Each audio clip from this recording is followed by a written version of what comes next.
Hello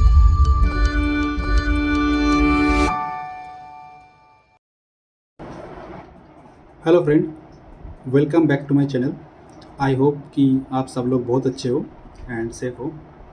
friends, आज से हम एक सीरीज़ बनाने जा रहे हैं। सीरीज़ बोले तो ट्रांसफार्मर के ऊपर, कि हमारे इलेक्ट्रिकल में सबसे इम्पोर्टेंट जो इक्विपमेंट है वो है ट्रांसफार्मर। तो ट्रांसफार्मर का जो पार्ट्स है, उसका फंक्शन, फिर ट्रांसफार्मर ऑर्डरिंग कैसे होता है, फिर ट्रांसफार्मर जब ट्रांसपोर्ट होता है आपका मैन्युफैक्चर से साइट में, फिर ट्रांसफार्मर साइट में कैसे अनलोड किया जाता है, अनलोडिंग के टाइम पे आपको क्या क्या चेक करना ज़रूरी है, फिर जाके ट्रांसफार्मर का जो इंस्टॉलेशन आता है, टेस्टिंग आता है, कमीशनिंग आता है, फिर फाइनली चार्जिंग आता है एंड मॉनिटरिंग आता है। तो ये पूरा के पूरा जो है हम लोग ये सीरीज़ में कवर करेंगे और पार्ट वाइज करेंगे। तो आज का जो टॉपिक है वीडियो का, ये सिर्फ और सिर्फ ट्रांसफार्मर पार्ट्स और उसका फंक्शन के ऊपर है। तो बिना देरी करें वीडियो को स्टार्ट करते हैं। फ्रेंड्स, एक रिक्वेस्ट है कि अगर आप मेरे चैनल पे नए हो तो काइंडली मेरे चैनल को सब्सक्राइब कर लीजिए एंड बेल आइकन को भी प्रेस कर दीजिए, ताकि ऐसे इंटरेस्टिंग वीडियो आते रहते हैं और उसका नोटिफिकेशन आपको सबसे पहले मिले।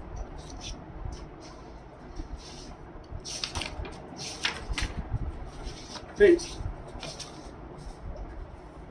मैंने ये डिसाइड किया है, ये सेशन को ज़्यादा बोरिंग नहीं बनाऊंगा बल्कि इंटरेस्टिंग बनाऊंगा, क्योंकि ट्रांसफार्मर का सिर्फ पार्ट्स बोलने से और उसको ऐसे थियोरेटिकली फंक्शन बोलने से आप लोग को उतना इंटरेस्टिंग नहीं आएगा सीखने में और वीडियोस को देखने को भी।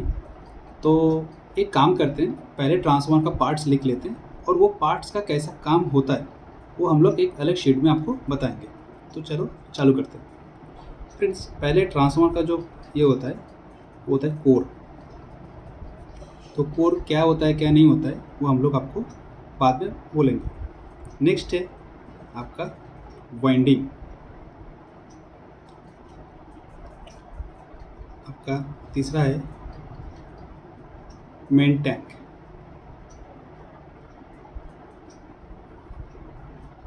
आपका चौथा जो है वो है, ट्रांसफार्मर को TFM लिखता हूँ, ट्रांसफार्मर ऑयल। 5 नंबर जो है कंजर्वेटर।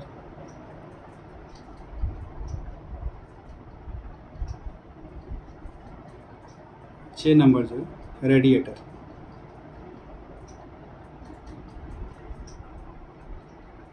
7 नंबर जो है BR रिले, उपज रिले, बुच रिले करता हूँ उसको। 8 नंबर आता है एक्सप्लोशन, वेंट।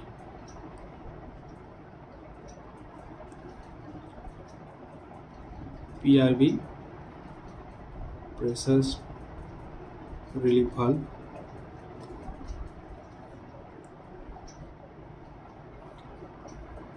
'LTC OCTC। इसका आपको इन डिटेल्स में मैं इसका नाम बोलता हूँ। 11 है मार्शलिंग चेम्बर।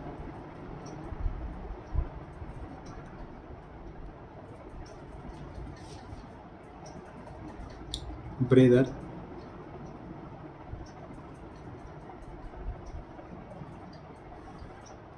तो फ्रेंड्स, अभी हम लोग चालू करते हैं कि ट्रांसफार्मर कैसे काम करता है, और ट्रांसफार्मर जब काम करता है तो ट्रांसफार्मर का जो ये पार्ट्स है, ये पार्ट्स भी कैसे काम करते हैं।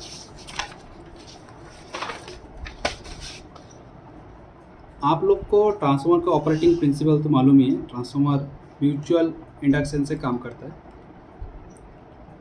और फ्रेंड्स इंटरव्यू में कभी भी पूछा जा सकता है कि ट्रांसफार्मर एक डिवाइस है या मशीन है, तो उसका आंसर हमेशा मशीन ही होना चाहिए, क्योंकि मशीन एक ऐसा चीज़ है जिसमें क्या होता है, एनर्जी का कन्वर्सन होता है। अभी जैसे कैसे ट्रांसफार्मर में एनर्जी कन्वर्सन होता है, आप लोग बोलोगे कि इलेक्ट्रिकल एनर्जी इनपुट होता है, इलेक्ट्रिकल एनर्जी आउटपुट होता है, तो ये मशीन कैसे हो गया, सेम इनपुट सेम आउटपुट। तो फ्रेंड्स क्या होता है ट्रांसफार्मर में, ये आपका मैं ये एक जो सवाल है इसका पहले आंसर दे देता हूँ। ये आपका वाइंडिंग है, सेकेंडरी साइड में लोड कनेक्ट है, प्राइमरी साइड में सोर्स कनेक्ट है। तो फ्रेंड जैसे हम लोग इसमें 3 फेज पावर या सिंगल फेज पावर देते हैं तो ये जो वाइंडिंग है इसमें करंट फ्लो होता है और इससे क्या होता है, आपका फ्लक्स लिंक होता है। तो आपने इलेक्ट्रिकल एनर्जी प्रोवाइड किया, ये मैग्नेटिक एनर्जी में कन्वर्ट हुआ, फिर मैग्नेटिक एनर्जी फ्लक्स लिंकेज होके सेकेंडरी साइड में ईएमएफ इंड्यूस करता है और उसके साइड में अगर आप सेकेंडरी साइड में लोड कनेक्ट करोगे तो उसमें आपको वोल्टेज ड्रॉप मिलेगा।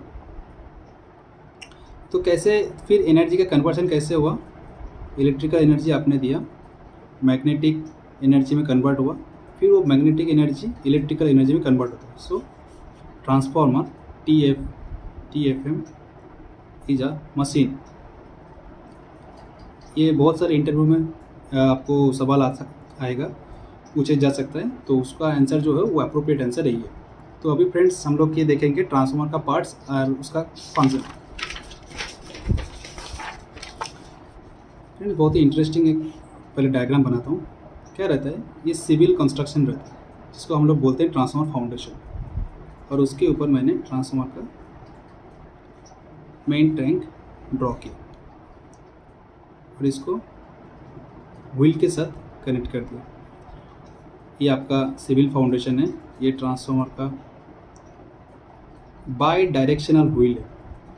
फ्रेंड्स अब ये बाई डायरेक्शनल व्हील का एडवांटेज क्या है, आप बिठाने के टाइम पे अगर आपको ट्रांसफार्मर मेन टैंक का पोजीशन इधर उधर करना हो तो आपको ट्रांसफार्मर का जो मेन टैंक है उसको बिना घुमाए आप ये व्हील को घुमा सकते हो ताकि आपका फाउंडेशन के ऊपर बराबर बैठ जाए, ठीक है। और दूसरा पॉइंट ऐसा है कि अगर फाउंडेशन के ऊपर जो रेल रहता है, जिस रेल पे ट्रांसफार्मर का व्हील बैठता है और उसको स्टॉपर हम लोग लगाते हैं, तो अगर उसका पोजीशन और आपका डिज़ायर्ड पोजीशन ट्रांसफार्मर टैंक का बैठने का वो अगर अलग हो गया, गलत हो गया, को चेंज करना है, तो उस टाइम भी क्या कर सकते हैं, आप व्हील को फिक्स कर सकते हो, ट्रांसफार्मर मेन टैंक को सिर्फ घुमा सकते हो। तो इसका जो मेन एडवांटेज है वो बाई डायरेक्शनल व्हील से हम लोग को मिलता है। और अभी ये आपका ट्रांसफार्मर मेन टैंक है। अब मेन टैंक में क्या रहता है, कोर रहता है। कोर का काम क्या है, कोर का एक ही मेन काम है, मैग्नेटिक जो फ्लक्स होता है उसको पाथ देना। अभी देखो इसमें आप प्राइमरी वाइंडिंग लगाएं और इसको सोर्स के साथ कनेक्ट कर दिया, और ये आपका सेकेंडरी वाइंडिंग, इसको आपने लोड के साथ कनेक्ट कर दिया। हम लोग को बाहर में तो ये चीज़ दिखता है कि सोर्स पॉइंट क्या है और लोड पॉइंट कौन सा है, ये तो हम लोग को दिखता है। अभी ये जो टैंक रहता है, ये टैंक में ट्रांसफार्मर ऑयल रहता है,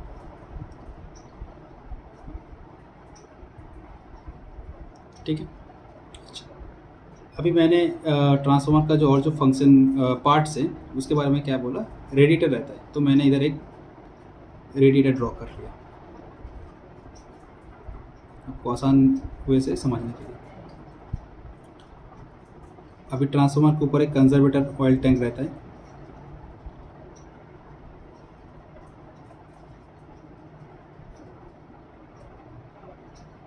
इसका बीच में रहता है आपका बुकोल्ज रिले, ये आपका है रेडिएटर।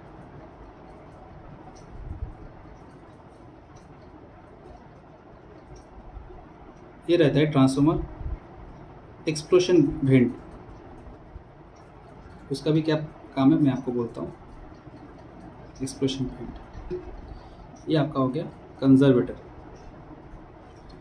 और कंजर्वेटर से आपका रहता है ब्रीदर लाइन,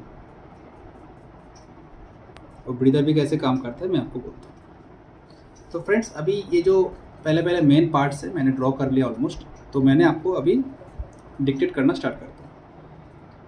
फ्रेंड्स ये पूरा जो पार्ट्स है ये पूरा मिलकर ट्रांसफार्मर बनता है, और जैसे ट्रांसफार्मर बना और हम लोग का सोर्स साइड भी रेडी हो गया, लोड साइड भी रेडी हो गया, और हमने ट्रांसफार्मर को चार्ज किया, तो जैसे ही इसमें 3 फेज पावर आया तो इसमें क्या रहता है, मैग्नेटिक फ्लक्स क्रिएट होता है, ठीक है, ड्यू टू इंडक्शन।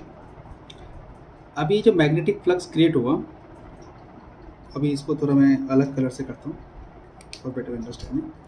अभी जो मैंने मैग्नेटिक फ्लक्स क्रिएट किया वो कोर में घूमते रहता है, और सेकेंडरी साइड में जो कोर है और जो वाइंडिंग है उसमें ये फ्लक्स कटिंग होता है। तो फ्लक्स कटिंग होने से यहाँ पे ईएमएफ इंड्यूस होता है, और जैसे ही ईएमएफ इंड्यूस होता है और सेकेंडरी साइड में अगर लोड कनेक्ट है तो उसमें करंट फ्लो होना शुरू हो जाएगा और इसमें एक वोल्टेज ड्रॉप हम लोग को मिलेगा। ठीक है, तो फ्रेंड्स ये तो ट्रांसफार्मर का प्रिंसिपल है, तो ये तो सब आप सब लोग को मालूम है।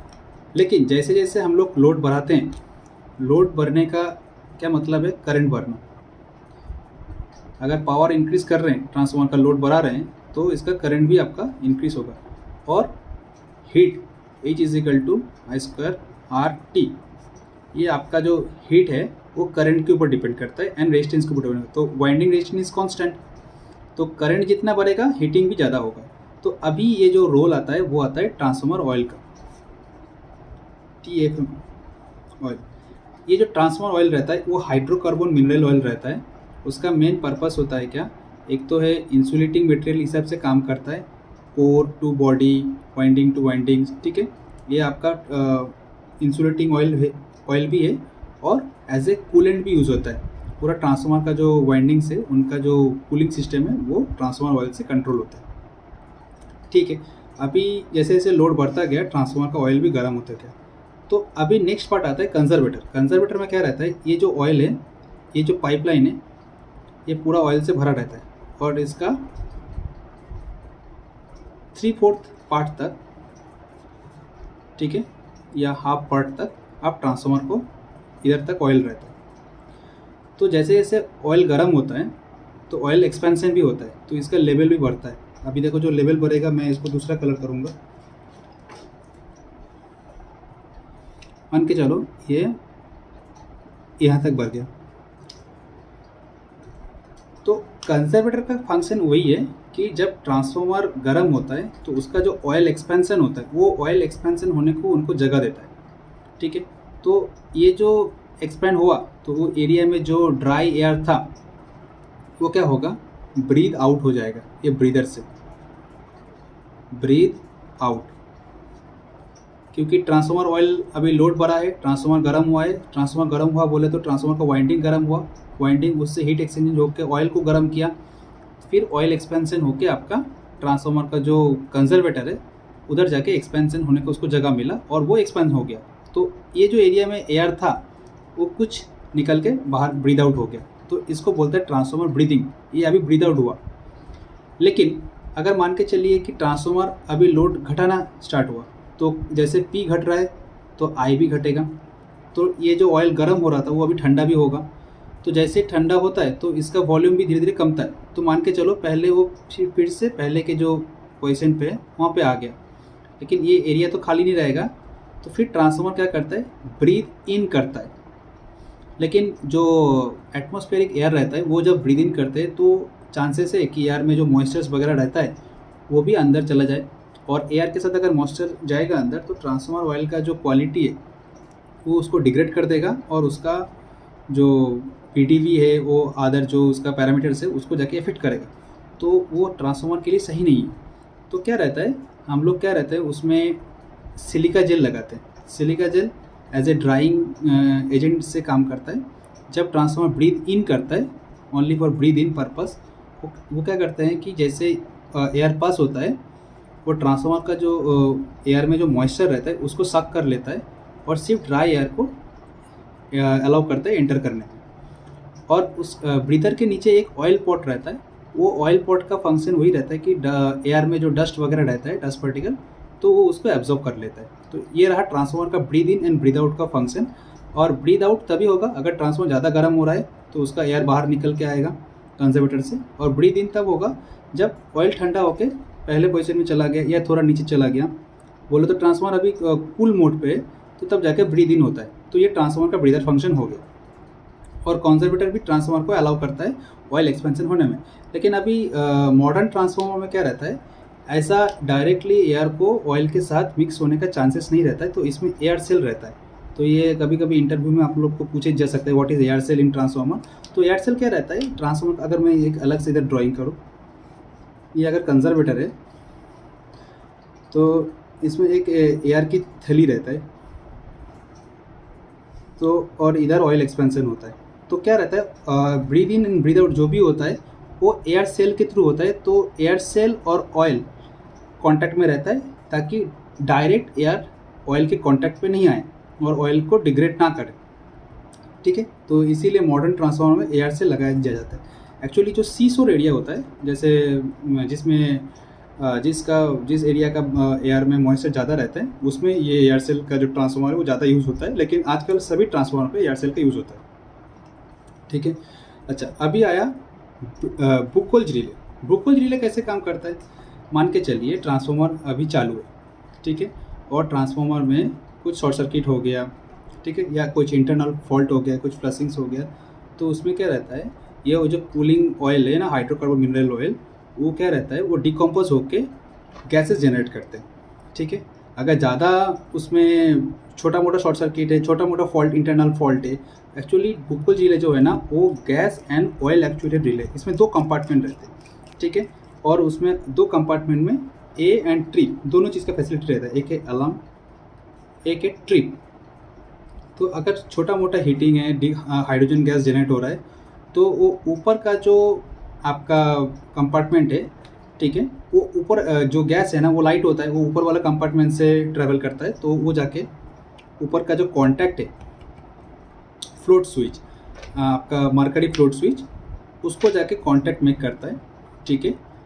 और वो क्या रहता है हमारे मार्शलिंग चेम्बर के थ्रू हमारे एचटी साइड ब्रेकर को अलार्म देता है कि बुकोल्ज रिले अलार्मिंग है, बोले तो आपका अंदर गैस जनरेट हो गया है ट्रांसफार्मर के अंदर, ठीक है। तो उस टाइम हम लोग क्या करते हैं, ये बुकोल्ज रिले में ना 2 भाल्व रहता है, 2 नॉब जैसा, तो वो भाल्व को खोल के हम लोग गैस को एयर में छोड़ देते हैं, रिलीज़ कर देते हैं, और जब ये जैसे गैस निकलते हैं वो एयर बबल्स निकलते हैं, जैसे एयर बबल्स निकलना बंद होकर आपका ऑयल निकलना चालू हो जाएगा, तो हम लोग ये समझते हैं कि पूरा एयर निकल गया है, तो हम लोग इसको क्लोज़ कर देते हैं, ठीक है। लेकिन अगर ट्रांसफार्मर के अंदर कोई बड़ा फॉल्ट हुआ, ठीक है, और बहुत मतलब ऑयल चार्ज होना चालू हो गया, ठीक है, तो उस टाइम क्या रहता है बुकोल्ज रिले का जो नीचे वाला कंपार्टमेंट है उसमें भी आपका मरकरी फ्लोट स्विच रहता है, तो वो अगर कॉन्टैक्ट मेक हो गया तो वो निश्चित करता है कि अभी ट्रांसफार्मर आइसोलेट होना बहुत ज़रूरी है, और ये ट्रिप सिग्नल देता है एचटी ब्रेकर को, बोले कि ट्रांसफार्मर को फुल्ली इलेक्ट्रिकली आइसोलेट करने का, ठीक है। तो बुकोल्ज रिले एक इंटरनल प्रोटेक्शन के लिए इंस्टॉल होता है ट्रांसफार्मर का, उसमें अलार्म एंड ट्रिप दोनों चीज़ की सुविधा रहता है। और अलार्म कब होता है, जब छोटा मोटा फॉल्ट होता है और गर्म या ट्रांसफार्मर ज़्यादा गर्म हो रहा है तो उसमें हाइड्रोजन गैस जनरेट हो गया है, तो उस टाइम वो अलार्म देता है मरकरी फ्लोट स्विच के थ्रू, और जो जाके एचटी ब्रेकर में आप एनएनसीएसएन विंडो में देख सकते हैं। और अगर ट्रिप ज़्यादा बहुत बड़ा फॉल्ट हुआ है ट्रांसफार्मर टैंक के अंदर, तो वो जाके आपको ट्रिप सिग्नल देता है ताकि ट्रांसफार्मर का जो एचटी साइड है वो आइसोलेट हो जाए and transformer fully electrically isolate हो जाए। ओके, अभी आते हैं tap changer, TC. Friends, tap changer क्या होता है, सेकेंडरी साइड में हमारे जो वोल्टेज रहता है, जो एक्चुअली सेकेंडरी साइड में आपको लोड कनेक्ट रहता है, तो लोड का जो वोल्टेज है वो कांस्टेंट डिजायर्ड है, वो कांस्टेंट होना चाहिए। तो अभी मान के चलो मैंने एक ऐसा ट्रांसफार्मर का बात कर रहा हूँ, ठीक है, 22,000 बाई 433 वोल्ट, और मैंने सेकेंडरी साइड में मेरे को 415 वोल्ट सेट पॉइंट कर दिया। तो ये सेट पॉइंट हमको करना ही है, ठीक है। तो इसके लिए क्या रहता है, हम लोग 2 चीज़ का यूज़ कर सकते हैं, एक तो है OCTC, दूसरा है OLTC। OCTC बोले तो of circuit tap changer and OLTC on load tap changer, दोनों ही टैप चेंजर है, लेकिन एक ऑफ सर्किट टैप चेंजर है। ऑफ सर्किट में क्या होता है, आपको टैप 1 to 5 रहता है, तो आपको अगर टैप चेंज करना हो एचटी साइड में या हाई वोल्टेज साइड में, तो आपको ट्रांसफार्मर को ऑफ करना जरूरी है, क्योंकि इसका नाम ही है OCTC, of circuit tap changer. इसमें दोनों टैप के बीच में ट्रांसमिशन रेजिस्टेंस नहीं रहता है। तो जैसे आप ऑनलाइन कंडीशन में, ये तो पहले तो रिकमेंडेड है ही नहीं, आप कभी ऑनलाइन में ट्राई भी मत करना, लेकिन अगर करोगे तो ट्रांसफार्मर का लोड डिस्कनेक्ट हो सकता है, अगर OCTC यूज़ कर रहे हो तो अभी लाइव कंडीशन में। लेकिन जो OLTC रहता है उसमें क्या रहता है, टैपों के बीच में आपका जो टैपिंग्स रहता है वो टैपों के बीच में ट्रांसमिशन रेजिस्टेंस रहता है। तो लोड कनेक्ट कंडीशन में भी ये टैप चेंज करके जो सेकेंडरी सेट वोल्टेज है उसको मेंटेन करता है। तो यही रहता है आपका टैप चेंजर का फंक्शन। तो ये मैंने एक टैप चेंजर इधर ड्रॉ कर दिया, मान के चलो OLTC है। तो OLTC में जैसे आपका रोटेटिंग रहता है, rotating gear and rotating rods connect रहता है, और OLTC भी आपका ऑयल फील्ड रहता है। इसका पर्पस ऑफ द सेम है, इसका कूलिंग एंड इंसुलेटिंग, और इसमें ट्रांसफार्मर ऑयल ही डाला जाता है। इसके लिए कोई अलग सा ऑयल नहीं होता है। ये हम लोग अंदर जो ऑयल डालते हैं ट्रांसफार्मर के, वही ऑयल हम लोग OLTC में भी OLTC में भी डाल सकते हैं। ओके, और एक चीज़ आता है दोस्त, वो है मार्शलिंग चैम्बर। अब ये मार्शलिंग चैम्बर क्या होता है? फ्रेंड्स, हमने ट्रांसफार्मर को तो ऑपरेशन करने के लिए रेडी कर दिया, असेंबल्ड कर दिया, लेकिन ये ट्रांसफार्मर का जो वाइंडिंग टेम्परेचर है, वो वाइंडिंग टेम्परेचर कितना है हमको डेली मॉनिटरिंग करना है। तो उसका एक टेम्परेचर डायल गेज रहता है, ठीक है। फिर ऑयल टेम्परेचर कितना है, ठीक है, वो आपका वो भी आपको रीड करना है। दूसरी बात है, जितना भी आपका जो अलार्मिंग्स है, अलार्म सर्किट, ट्रिप सर्किट, जैसे बुकल जिला का मैंने बात किया, WTI का भी, जैसे वाइंडिंग टेम्परेचर इंडिकेटर, ये ट्रांसफार्मर का वाइंडिंग टेम्परेचर कितना है वो RTD से हम लोग को मालूम चलता है। तो RTD से इधर जो मार्शलिंग चैम्बर है उसमें कनेक्शन रहता है WTI का। तो WTI क्या रहता है, एक अलार्मिंग रहता है, एक ट्रिप रहता है। आप सेट कर सकते हो कि आप कितना डिग्री टेम्परेचर में, जैसे आप मान के चलो कि वाइंडिंग टेम्परेचर आप 85 में अलार्मिंग ले लिया और 95 में ट्रिप ले लिया, ठीक है। तो 85 जाएगा तो वो आपको अलार्मिंग देगा, वो भी आपका मर्करी फ्लोट स्विच से काम करता है, ठीक है। और ऑयल टेम्परेचर भी वही है, आपने मान के चलो 75 में और 85 में सेट कर दिया ट्रिप, कि 75 जाएगा तो अलार्मिंग करेगा और 85 जाएगा तो वो ट्रांसफार्मर को ट्रिप कर देगा। तो वो सारे के सारे जो कनेक्शंस हैं, और वो कनेक्शंस जो HT ब्रेकर से कम्युनिकेट करता है, या HT ब्रेकर का जो रिले है उससे कम्युनिकेट करता है, वो आपका मार्शलिंग चैम्बर से ही करता है, ठीक है। और अगर आपका ट्रांसफार्मर ONAN है, कूलिंग बोले तो ऑयल नेचुरल एयर नेचुरल, तो उसमें आपको फैन, एक्सटर्नल फैन नहीं रहता है। लेकिन अगर ONAF है, ऑयल नेचुरल एयर फोर्स, तो उसमें ट्रांसफार्मर के रेडिएटर में ना एक्सटर्नली फैन भी कनेक्ट होते हैं। वो फैन का सर्किट भी आपका मार्शलिंग चैम्बर में होता है। तो मार्शलिंग चैम्बर का कोई फंक्शन है। अब आता हूँ एक्सप्लोशन वेंट लाइन का क्या काम है। मान के चलो ट्रांसफार्मर में बहुत बड़ा फॉल्ट हुआ है, ठीक है, और वो फॉल्ट होने के रिज़ल्ट में अगर ट्रांसफार्मर का जो मेन टैंक है वो एक्सप्लोशन हो जाए, ठीक है, तो बहुत सारे लोग का जान जा सकता है या एक्सीडेंट हो सकता है। तो उसको लिमिट करने के लिए ये एक्सप्लोशन वेंट वाल्व लगाया जाता है, कि अगर ट्रांसफार्मर में बहुत बड़ी फॉल्ट हो तो ये इसका जो वेंट लाइन है, इससे पूरा ऑयल बाहर निकल जाता है, और ट्रांसफार्मर मेन टैंक का जो फटने का चांसेस है वो बहुत ही मिनिमम होता है, ठीक है। तो फ्रेंड्स, इस वीडियो में हमने सिर्फ ट्रांसफार्मर का जो मेन पार्ट्स है वो कवर किया है। तो मैंने आपको एक बार छोटा सा रिकैप करवा देता हूँ, मैंने क्या क्या आपके साथ डिस्कस किया। ये बहुत ही वाइटल सवाल था कि ट्रांसफार्मर एक मशीन है कि नहीं है, और अगर मशीन है तो उसका जस्टिफिकेशन क्या है। तो मैंने फ्रेंड्स ट्रांसफार्मर का हमने कोर डिस्कस किया। कोर बोले तो जहाँ पे वाइंडिंग्स कनेक्ट होते हैं और वो मैग्नेटिक जो फ्लक्स है उसको पाथ देते हैं, जो लो रिलक्टेंस पाथ होता है, ठीक है। फिर उसके बाद मेन टैंक आता है जिसमें आपका कोर एंड वाइंडिंग बैठा रहता है, और उसको कूलिंग करने के लिए ट्रांसफार्मर ऑयल, और इंसुलेशन करने के लिए भी ट्रांसफार्मर ऑयल रहता है जो हाइड्रोकार्बन मिनरल ऑयल होता है, ठीक है। उसके बाद आपका कंजर्वेटर होता है। कंजर्वेटर क्या काम करता है, ट्रांसफार्मर जब गर्म होता है उसका ऑयल का जो एक्सपेंशन है वो भरने का थोड़ा जगह देता है। रेडिएटर का काम है, ये मिस हो गया फ्रेंड्स। अगर ट्रांसफार्मर का जो ऑयल गर्म हो रहा है उसको ठंडा करना भी बहुत ज़रूरी होता है। तो क्या रहता है फ्रेंड्स, ये तो मैंने थोड़ा नीचे ड्रॉ किया, लेकिन रेडिएटर एक्चुअल में कैसे कनेक्ट होता है आप इमेज पे देख सकते हैं। तो जैसे ऑयल गर्म होता है, वो ऑयल गर्म होकर ऊपर साइड में आने लगता है ट्रांसफार्मर की, ठीक है, और उसके साथ कनेक्ट रहते हैं रेडिएटर। तो रेडिएटर में क्या रहता है, बहुत ही थिन ट्यूब्स रहते हैं, ठीक है। तो उसमें क्या रहता है, और वो जो ट्यूब्स रहते हैं ना, ट्रांसफार्मर ऑयल उसमें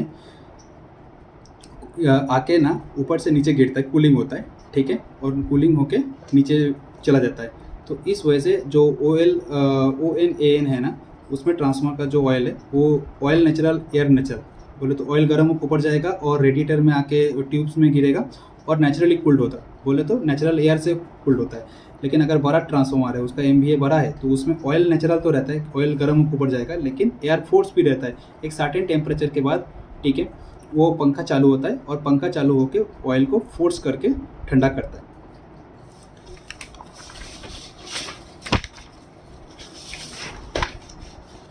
फिर हमने एक्सप्लोशन वेंट का बात किया। PRV का भी फंक्शन वही है दोस्त। PRV ऐसे ऊपर में रहता है ट्रांसफार्मर की, ठीक है। ये स्प्रिंग ऑपरेटेड वाल्व रहता है। अगर ट्रांसफार्मर में बहुत बड़ा फॉल्ट, ये सब इंटरनल फॉल्ट के लिए अगर फॉल्ट हुआ है तो क्या रहता है, इसमें रेड फ्लैग भी रहता है। तो ये स्प्रिंग ऊपर उठ जाता है और पूरा ट्रांसफार्मर का जो ऑयल है वो नीचे मतलब बाहर आने का इसको रास्ता देता है। और ये इससे कोई अलार्मिंग नहीं, ये डायरेक्ट ट्रिप इंडिकेशन देता है। इसका जो टर्मिनल्स रहते हैं, इसमें जो वायर घूमता है, कंट्रोल वायर, वो जाके ब्रेकर को ट्रिप इंडिकेशन देता है कि अगर ये ऑपरेट हो गया, अगर ये वेंट वाल्व खुल गया PRV का, तो ट्रांसफार्मर को बंद ही करना होता है। कोई अलार्मिंग इसमें नहीं है। और इसमें एक रेड फ्लैग रहता है जो दूर से भी देख के आदमी को मालूम चल जाएगा या ऑपरेटर को मालूम चल जाता है कि इसका PRV ऑपरेट हो गया है, तो ट्रांसफार्मर ट्रिप हो गया है। फ्रेंड्स, हमने OLTC और OCTC के बारे में भी डिस्कस किया, मार्शलिंग चेंबर के भी बारे में डिस्कस किया और ब्रेदर के बारे में भी डिस्कस किया।